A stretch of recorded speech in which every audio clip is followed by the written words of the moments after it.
Aujourd'hui, on plonge ensemble au cœur de ce qui nous fait vivre, le sang.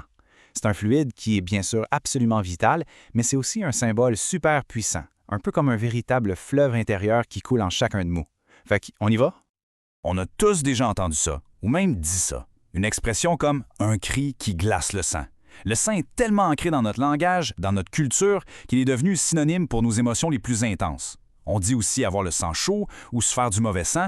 Ça montre à quel point c'est central dans notre façon de voir la vie. Parce que, au-delà des expressions, le sang, c'est le tissu qu'on analyse pour comprendre notre état de santé. C'est notre système de transport interne, tu sais. Et en l'observant de plus près, on peut découvrir une tonne de secrets sur notre propre corps. Bon, pour commencer, faut savoir que le sang, c'est pas juste un liquide rouge uniforme. Pas pantoute. C'est bien plus comme une équipe complexe, avec plusieurs joueurs qui ont chacun leur rôle, puis qui travaillent ensemble sans arrêt.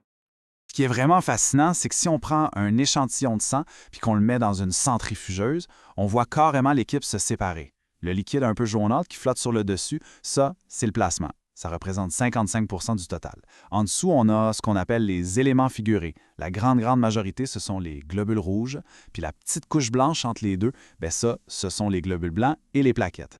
Et cette super équipe-là, elle a 3 missions principales. D'abord, le transport. C'est elle qui livre l'oxygène et les nutriments partout où il faut.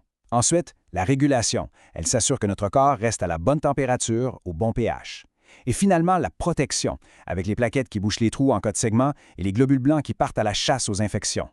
Pour avoir une idée de l'efficacité de ce système-là, regardez ce chiffre. 250 millions. C'est le nombre de molécules d'hémoglobine qu'on retrouve dans un seul globule rouge. Un seul! C'est une véritable armée qui se spécialise dans le transport de l'oxygène. Une machine biologique d'une efficacité assez capotée. OK.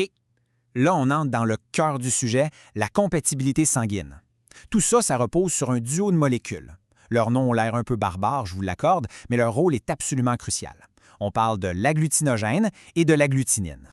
Pour que ça soit simple, imaginons que l'agglutinogène, c'est la carte d'identité d'un globule rouge. C'est comme une petite étiquette moléculaire qui est collée directement sur la surface de la cellule puis qui dit « Salut, moi j'appartiens au groupe A ou au groupe B ».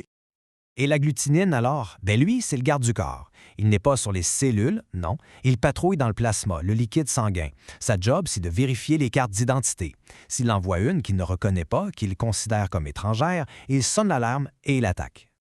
Donc le point le plus important à retenir, c'est vraiment ça. L'agglutinogène, c'est la carte d'identité qui est sur la cellule. L'agglutinine, c'est le garde du corps qui est dans le plasma.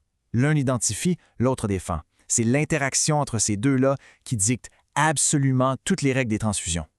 Maintenant qu'on a compris cette dynamique-là, on peut s'attaquer au casse-tête des transfusions. Ce sont des règles de vie ou de mort, littéralement, et tout est basé sur la rencontre ou la non-rencontre entre les cartes d'identité et les gardes du corps.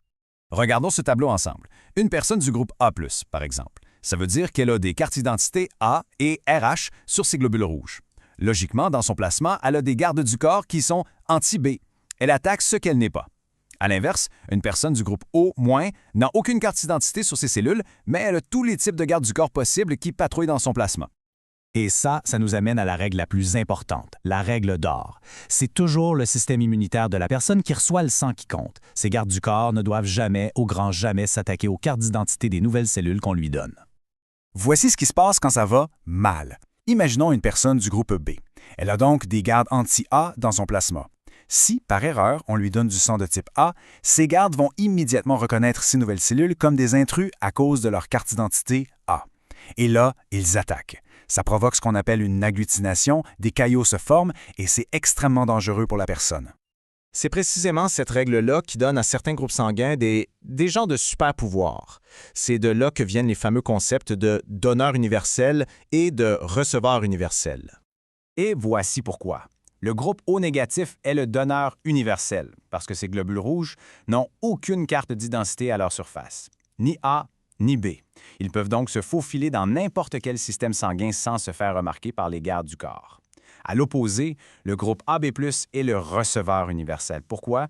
Parce qu'il n'a aucun garde du corps dans son plasma. Il est super accueillant avec tout le monde, il ne voit jamais de menace. Et finalement, il y a le facteur RH, le fameux plus ou moins.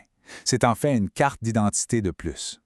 Ce qui rend le sang O négatif si précieux, c'est qu'il n'a ni la carte A, ni la carte B, ni la carte RH. C'est une cellule fantôme, complètement invisible pour tous les systèmes immunitaires. C'est pour ça que c'est le sang qu'on utilise dans les situations d'urgence. Au fond, le sang, c'est bien plus qu'un simple liquide. C'est une signature biologique unique qui est définie par cette danse fascinante entre l'identité et la défense. Et ça nous laisse songeurs. Quelles autres signatures tout aussi complexes et vitales se cachent encore au plus profond de nous?